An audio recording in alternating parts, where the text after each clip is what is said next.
Hello. This video is literally so overdue. You're gonna see my hair change like 3 times over the course of this video. But yeah, let's get into it. So basically, I'm gonna show you how I went from this boring wall to this.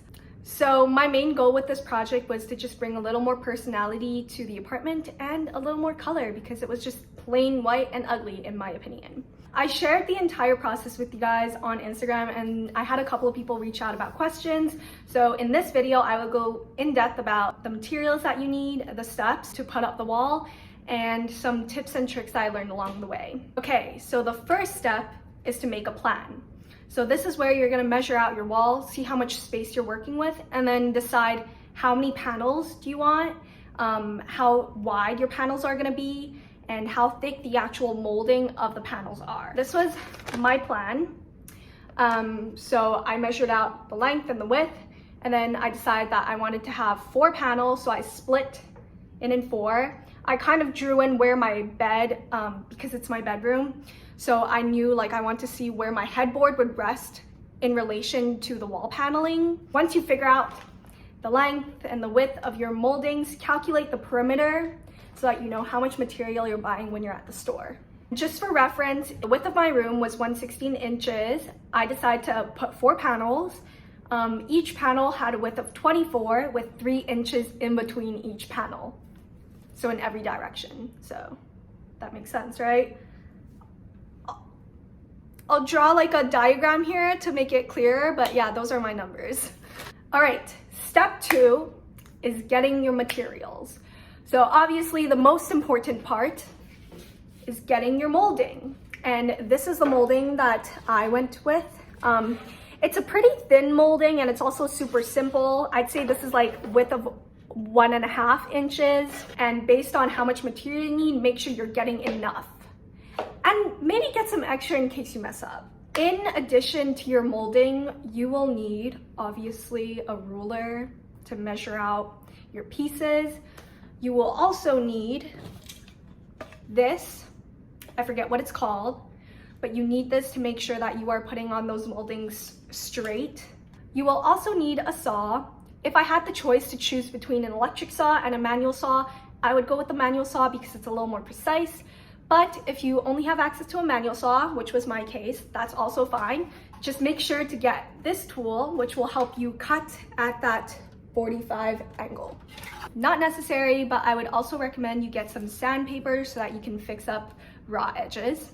And to put up the pieces, I used a hammer and nails. I don't know where my hammer is right now, but these were the nails that I used. I know some people use glue instead, like, I don't know, wall glue, but I chose to go with hammer and nails. I feel like it's easier to clean up. Like, let's say one day I want to take off these moldings.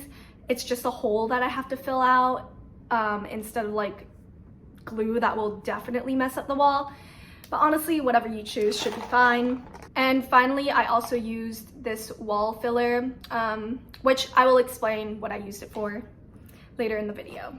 All right, so at this point, we've got our plan and we've got our materials. So the next step is to saw all of your pieces to the correct length and making sure that you're sawing them at a 45-degree angle inwards. By inwards, I mean, for example, on this piece, inwards like this, not sloping this way, inwards, okay? Because what's gonna happen is you're gonna have 2 pieces like this that come together. This one's not sawed, okay? That come together at the edge. So that's why you want it to slope inwards, okay? Not outwards, because then they're not gonna come together properly. I learned this the hard way because sometimes I wasn't paying attention. I had my mother assist me with this part just because I didn't have clamps to hold down the wood, and also it's tapered, so I'm assuming it would have been pretty hard to clamp it down anyways. So I had my mom hold down the wood while I cut through it with the manual saw. Now, one tip when it comes to cutting with a manual saw that I learned: don't force the saw down because then the teeth get caught in the wood. So what you want to do is just let the natural, this looks really dangerous, don't do this, but let the natural weight of the saw just rest on the piece of wood and go back and forth without putting pressure. After that, you want to make sure to sand the edges so that they're nice and clean, like this. Not much to it, honestly. If you're using an electric saw, I don't know, maybe you don't need to sand. But yes, if you are manually sawing, you want to make sure you get the flat side of it, but also just like the edge. Go around the edge. Make sure everything's smooth, because you don't want random pieces of wood just jutting out of your wall. The next part is to draw lines on your wall very lightly with pencil, just to mark where you want your wood pieces to go. And at this point, you want to make sure that you're using your, oh, it's called leveling tool. Okay, so at this point, you want to make sure that you're using your leveling tool to measure out everything, and then, you know, just drawing a nice light line over where your piece of wood is supposed to go.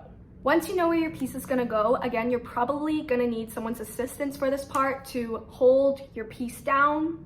And while they're holding it onto the wall, this is where you're gonna come with a nail and a hammer and hammer it in. Okay, so when it came to my pieces, I learned that the best place to hammer my nail was the thickest part of the wood. When I hammered it at the thickest part, it tended to grip the wall a lot better compared to like a thinner part.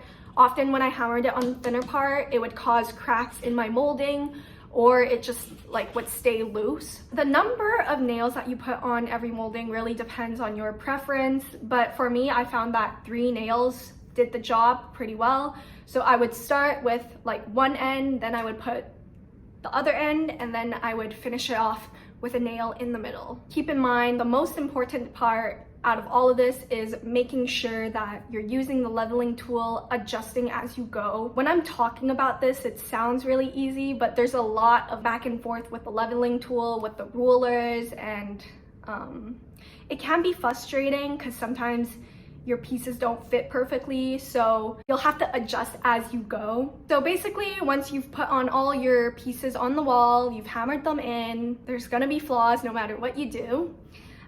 This is what will save you. So basically what I did was filled in the spaces between the moldings with this wall filler, and I put like a decent amount on the crack. And once that was done, I let it dry, and then I sanded it down. So it was almost like I was sculpting the wall filler to the same shape as the molding. So you could really use this anywhere on your piece of wood. If your wood has some defects, so let's say like a part of it is chipped on the surface, you can also use this to fill it in and then sand it down to the perfect shape. I also use this to cover some of my nails, because sometimes they didn't go in properly, or let's say when I was hammering, like I missed the nail and I hit my wood instead, which like embarrassingly happened quite a few times. I ended up creating a dent in my wood and I didn't like the look of that, so I filled it in with this and then I sanded it down. So that's pretty much all there is to putting up the wall. I would recommend you to paint over everything, because again, even if you look at the molding that you get, like, okay, you can't really tell on camera, but the paint is not perfect. And it also might be a different shade than like your white wall. So if you want to keep the wall white, I would still suggest painting over it so that you don't see the nails, you don't see the filler, and everything's just the same color. I chose to paint mine a nice gray color from Sherwin-Williams. I think the name was Agreeable Gray, Amazing Gray, I think. And it's this warm gray color, which I really like. It's almost, in some lights, it looks a little more taupe. But yeah, paint your wall. So I guess I'll just like briefly walk you through the steps of painting your wall. So you're gonna need one of your paint trays. You're obviously gonna need paint. In terms of brushes and rollers, I'd say get a large roller, so a standard size roller. You'll also want a small paintbrush to go around the edges with that. You also want tape because you want to protect like the edges and you don't want to get paint onto the edges. For my wall, I did 3 coats of the gray paint just to make sure that the color was very even. Another tip when it comes to paint, your first coat is always going to look awful. Like don't even bother trying to make it look nice. Just make sure you get a coat of paint over the entire wall, it's gonna look horrendous, but that's okay. Do a second coat. That second coat will look better, but still horrendous. So do a third coat. And usually by your third coat, things look even. If it's not, do another coat. Just keep going. Oh yeah, one more thing. Before painting, you probably want to prep your wall, but again, that's like part of painting. Like, I'm not going to teach you how to paint because I'm not an expert at that either.